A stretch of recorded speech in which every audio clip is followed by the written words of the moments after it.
Friends, welcome back to M S.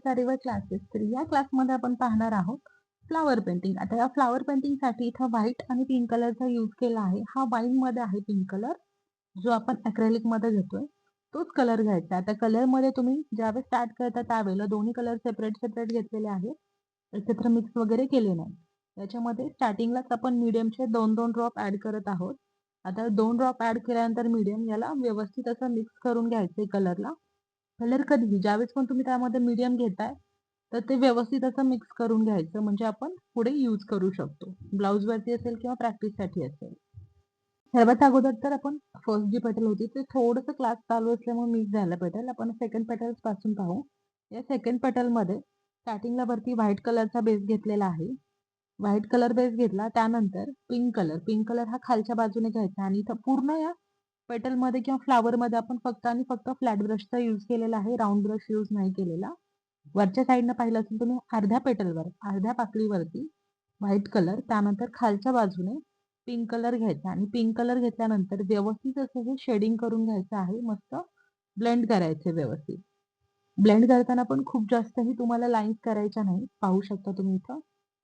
अलगद असं हे ब्लेंड करून घ्यायचं आहे. म्हणजे तुमचा खालून जो आहे तो डार्क पिंक दिसेल. आतमध्ये थोडासा लाईट पिंक आणि वरच्या साईडला फ्रेश असा व्हाईट कलर म्हणजे 3 कलरचं याच्यामध्ये कॉम्बिनेशन तयार होतं. आता ही झाली तुमची पेटल करून. आता या पेटल नंतर जी सेकंड असेल म्हणजे याच्या पुढची जी नेक्स्ट पेटल आहे त्या नेक्स्ट पेटलसाठी देखील व्हाईट कलर घेतल्याच्या नंतर आता या पेटलमध्ये आपण खालच्या साईडनं अर्ध्या पेटलमध्ये व्हाईट कलर देतोय. अपोजिट आहे. अगोदर जे केलं त्याच्यापेक्षा इथं अपोजिट करायचं आहे. प्रत्येक पेटलमध्ये आपली शेडिंग वेगवेगळी आहे. तर इथं व्हाईट कलर पूर्ण असा फिलअप करून घ्यायचा. पाहू शकता. व्हाईट कलर झाल्यानंतर वरच्या साईडनं पिंक कलर घेतला. पिंक कलर पाहू शकता.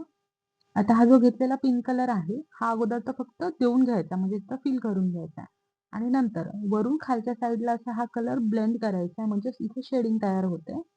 वरून फक्त खालच्या बाजूला घेतलाय. काहीच केलं नाही यामध्ये वेगळं, फक्त वरून खाली घेतलंय.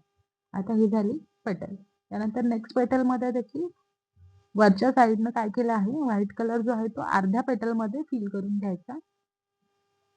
स्टार्टिंगला फक्त आपण हा कलर भरून घेतोय.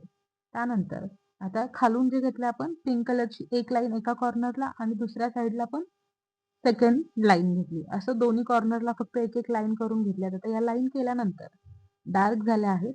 त्याच्या आतमध्ये तोच कलर वरच्या साईडला ब्लेंड करायचा हलकासा. साईडनं डार्क येईल आणि आतमध्ये फेंट कलर तयार होतो तुमचा. तर हे आहे असं ब्लेंड करायचं आहे. ब्लेंड करताना फ्लॅट ब्रशचाच यूज केला आहे आणि कलर फिल करताना देखील फ्लॅट ब्रशचा यूज केलेला आहे. दोन्हींमध्ये पण.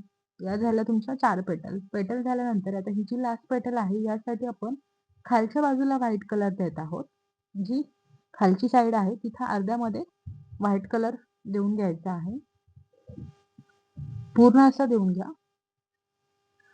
व्हाईट कलर फिल झाला. आता व्हाईट कलर फिल झाल्यानंतर जे आपण इथं साईडला पेटलमध्ये केलं त्याच्यात अपोजिट आता व्हाईट कलर झाला. पिंक कलरने फक्त 2 साईडला 2 बॉर्डर करायच्या आणि हा मेन म्हणजे तुम्ही ज्यावेळेस पण कलर यूज करता त्यामध्ये मीडियम यूज करत राहा. इथं माझं मीडियम या कलरमध्ये नव्हतं यूज केलेलं. स्टार्टिंगला केला होता तो फिनिश झाला होता कलर, त्यामुळे मी बॉटलमधला फ्रेश कलर घेतले. तर हे ब्लेंड व्हायला थोडासा प्रॉब्लेम येतो. हे देखील तुम्हाला फरक समजेल. आता हा कलर ब्लेंड होतो त्यावेळेला. त्यासाठी नॉर्मली ज्यावेळेस पण घेताय तर मीडियम यूज करायचं यामध्ये म्हणजे तुमचे कलर हे व्यवस्थित आणि लॉंग लास्टिंग राहतात. दोन्ही बॉर्डर झाल्या आहेत करून. आता याच बॉर्डर्स खालच्या साईडला ब्लेंड करायच्या आहेत. जे आपण इथं शेवटच्या पेटलमध्ये केलं होतं 4th नंबरच्या तेच आहे या पेटलमध्ये पण. तर हे हलकंसं ब्लेंड करून घ्यायचं आहे. खूप जास्त नाही करायचं. काय होतं जास्त ब्लेंड केल्यानंतर तुमचे कलर हे मिक्स होऊन जातात. यासाठी फाईन असं याला ब्लेंड करून घ्यायचंय.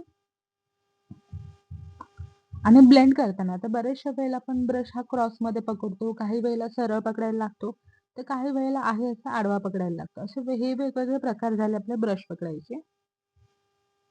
इथे मीडियम यूज न केल्यामुळे काय होतं, हा जो पिंक कलर आहे तो खाली ब्लेंड होत नाही पहा व्यवस्थित. त्यामुळे मीडियम हे कंपल्सरी यूज करायचं. आता खाली पण हे कलर ब्लेंड करून घेतला आहे. थोडासा ब्रशवरती अजून पिंक कलर घेऊन तो ब्लेंड होतोय. ब्लेंड झाला त्यानंतर पण आपण याला आउटलाईन्स घेणार आहोत वेगवेगळ्या टाईपमध्ये. इथं परत एकदा घेतला आहे पिंक कलर आणि आता ब्लेंड करताय. तर आता हा कलर होत आहे व्यवस्थित. खूप छान असा कलर ब्लेंड झालाय. आता हा कलर ब्लेंड झाल्यानंतर पेटल्स कंप्लीट झाल्या.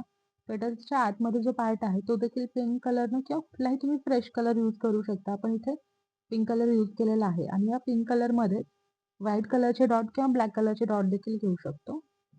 सो इथे आता पिंक कलरने फिलअप झालं आहे.